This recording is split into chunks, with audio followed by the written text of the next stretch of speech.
desperate to keep the family line alive, threw her own granddaughter away in the back mountains. 10 years later, the granddaughter, now with no memory, enters the palace exam to save her foster mother, only to be brutally humiliated by her own father, who sides with his adopted daughter. He has no idea that the lowly commoner he despises is the biological daughter he has been searching for 10 years. The girl was originally the legitimate daughter of Prince Su. 10 years ago, a carriage accident left both father and daughter badly injured. In the old lady's eyes, a daughter was worth less than a son. She gave the only life-saving pill to her son. Then she secretly abandoned her granddaughter in the back mountains. Luckily, a kind village woman saved the child, but the serious injuries caused her to lose her memory, to the point that she could not even remember who she was. 10 years later, in order to pay for her sick grandma's treatment, she used the name Su Zairu to enter the palace accounting exam. As long as she won first place, she could stay in the capital and earn money. What she never expected was that this exam would become the most dangerous test of her true identity. Just after entering the palace, she panicked and took the wrong path, and crashed straight into the emperor's arms. The emperor stared at her face and froze. He blurted out the name,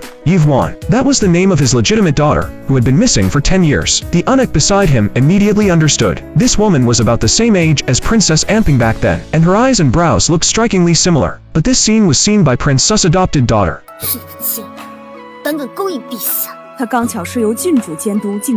who had long been in love with the emperor. The adopted daughter had already stolen the rightful daughter's identity, and enjoyed all of the prince's love and status. How could she tolerate someone eyeing the emperor, and looking like the girl she hated most? At the exam hall, the adopted daughter immediately ordered a nanny to cause trouble. She deliberately knocked over an inkstone and dirtied her own shoes. Then she forced the woman to kneel down and wipe them clean. The woman was desperate to finish the exam and earn money, so she swallowed her anger and obeyed. But the adopted daughter was not satisfied. She turned around and called Prince Su to complain. The woman hurried to explain herself, but Prince Su did not listen at all. Instead, he questioned whether she had pushed his daughter, and pointed at her, saying mistakes must be admitted.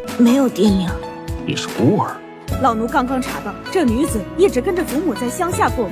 The adopted daughter added fuel to the fire, saying poor people are all liars. Left with no choice, the woman begged Prince Su for a chance. The adopted daughter then came up with another cruel challenge. She demanded the woman calculate Evrion's accounts within the time it takes 1 stick of incense to burn. The account books took 2 hours to finish, and if she failed,